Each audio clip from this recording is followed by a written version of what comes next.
Alrighty boysies, how's it going? How's it going this fine day? So, I thought I'd get back to the Soul Calibur speedrunning, and what we're going to do this time, we're going to go on arcade, we're going to go easy mode because your old dad is a little babe man who's not very good at video games, and we're going to go with big Cervantes, who I believe was maybe one of the final bosses in, I think it was Soul Edge or Soul Calibur, I can't remember, but we're going to go in 3, 2, 1, and go.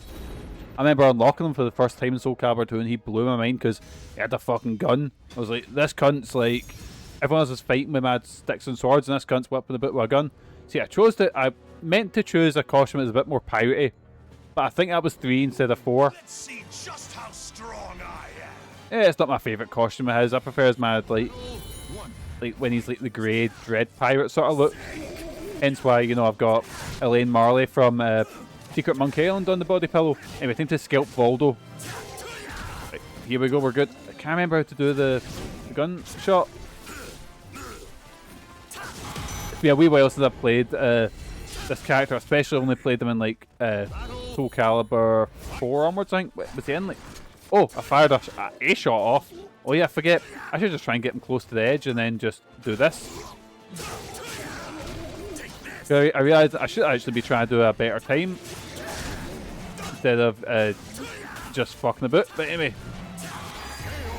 damn it, he's got that. I think it's forward triangle, and he's got that sort of. It's almost like a grab attack. That's pretty good for knocking him off. Anyway, shit. Oh! Wonder what Voldo's doing here. If he's trying. There we go. It's gonna do that right off the edge.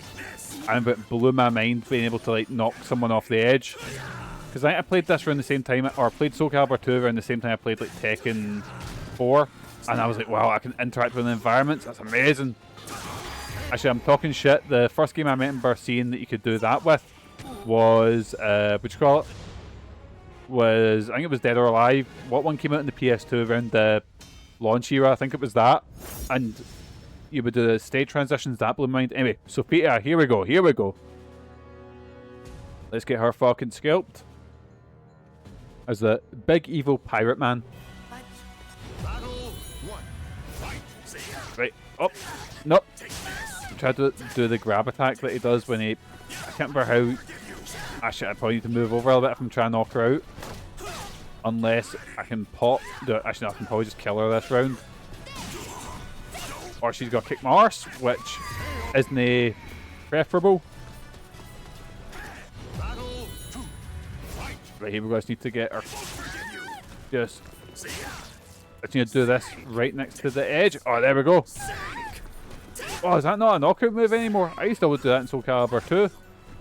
That's how I got through that Weapon Master mode, was just doing that and then throwing people off. Oh no, that's what my problem is in fighting games. I know 1 or 2 combos and I just go between them.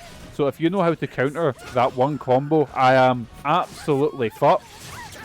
Anyway, this is part of Sophia. Oh, would you look at that? I parried it. See, Soul Calibur's good for making it look like I know what I'm doing. I have no clue what I'm doing. Oh, I fucked up. I mean, it's a cool animation, but I really shouldn't have done that for like a tiny bit of health that's definitely eating up more time. Right, here we go, boys. We're good. See, his voice is that over the top piratey that it goes between fucking like, you know, LeChuck and fucking what's his name, Mr. Krabs, you know. Oh, Astaroth. Oh, okay, similar to his Soul Calibur. I've got a feeling this game is set chronologically around the same time as Soul Calibur 2 because everyone seems to have looks that are very similar to their Soul Calibur 2 look. Even though with Astaroth I seem to remember his sort of purple executioner hood a lot more than, you know, this thing. Astaroth looks so different in every game, he might as well have been a different character. What was our character that was kind of like Astaroth, but I think he got, was it Rock? Who, he wore like a, was it a rhino's head he had? Rock was kind of cool. But the big golem Astaroth, infinitely cooler. Especially because you can tell designers always have a lot of fun with his design. Oh, that's how you do the shot. Watch me never hit this. There you go, smacked him against the wall. Fucking yes, man. Here we go. We're good. Right. Big Cervantes' Reign of Terror is continuing. Let's fucking go. What one we on now? Stage 4 against Big Siegfried. Here we go. Who I think in the storyline has probably just got free of Nightmare. Again, this game does have a story mode that I can't really remember much of, because I played this when it came out, and then really because the multiplayer, like I love this game, but the multiplayer just wasn't there for it, and single player wasn't as in depth as usual as like other Soul Calibur games, and they tried to monetize the character creation system. So it was like heavy on like your DLCs and stuff, which you expect for a fighting game nowadays. But it's the same with like Tekken 8. I really loved. I really got into it. But see, because it was so heavily monetized, I kind of just dropped it after a while. Because like I love playing around with the character creation system. I love creating all weird. I remember creating Galactus using Astaroth in Soul Calibur 5. You know, so I love getting in depth with a weird character creation system, but I just couldn't because everything was so monetized. Yeah, it's a shame. Because I really wish I could show off some of my old ones in my old 360 save, but unfortunately, I think that 360 is dead now. Because I had basically the entire cast of Katawa Shoujo. I had Galactus. I had all sorts. I went a bit over the top with the character creation. Anyways, oh fuck.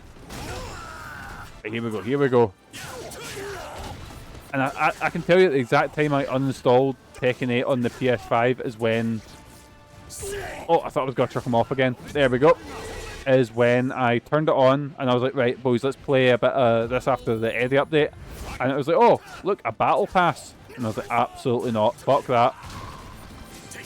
Like, I'm not excusing battle passes and things like Overwatch and stuff like that, or Marvel Rivals, but at least in them, it's like some online sort of big live service game, and at least I go, oh, I didn't pay to download Marvel Rivals or Overwatch, so I guess that's, you know, again, not okay. But Tekken 8 was a full price game. Again, so I'm not saying this is a Soul Calibur had a battle pass. It didn't, but it had a shit ton of DLC. Like a lot of DLC, you know. And I think it's getting to the point where the season pass was almost as much as the actual game. Oh, we're fighting ourselves. We're more default look, which I can't prefer, but don't say it's to our golden boy, it'll upset him. Let's see. I'll silence your incessant mouth forever. Battle 1. Fight. Yes, man, there we go. I was hoping he was going to do the same. It was going to be a race to shoot. Here we go, here we go. You know, I might do a stream and do the whole Soul Calibur 2 story mode, because I fucking loved that mode as a kid. I put so many hours into it.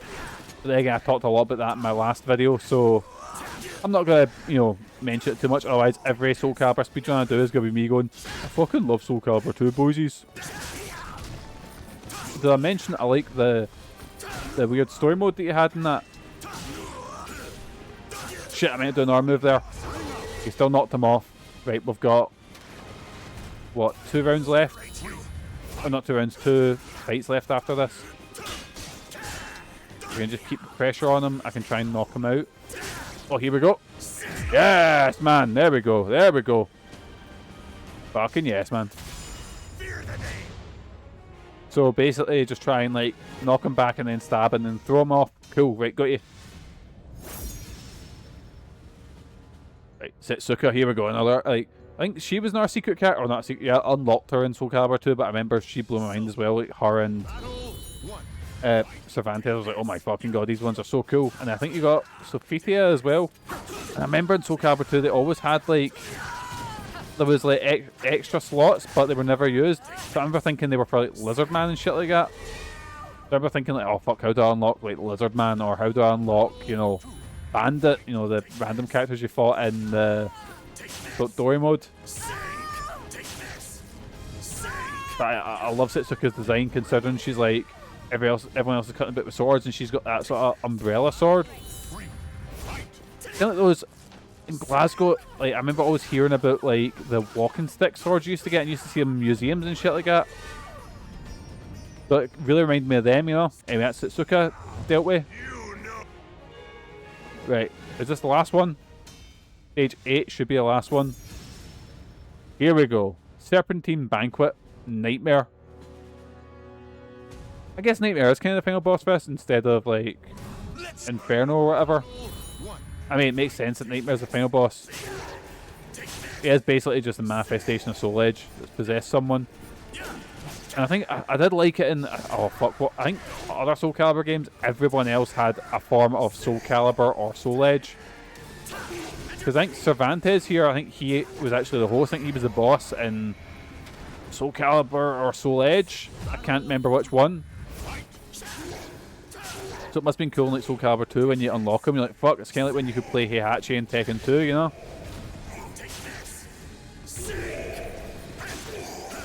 Right, here we go, here we go. Yes, man, absolutely scalped. And them's got to back off and...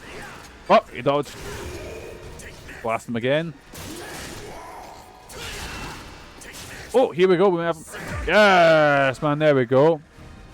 Okay, I don't know why I started the time, considering the time is which got in the fucking game, but oh well. Old habits, I guess.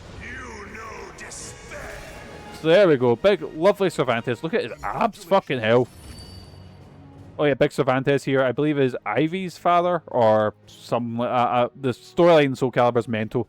I love it, but it's absolutely mental. Anyways, 5:46. So cheers for joining us, boysies. See yous.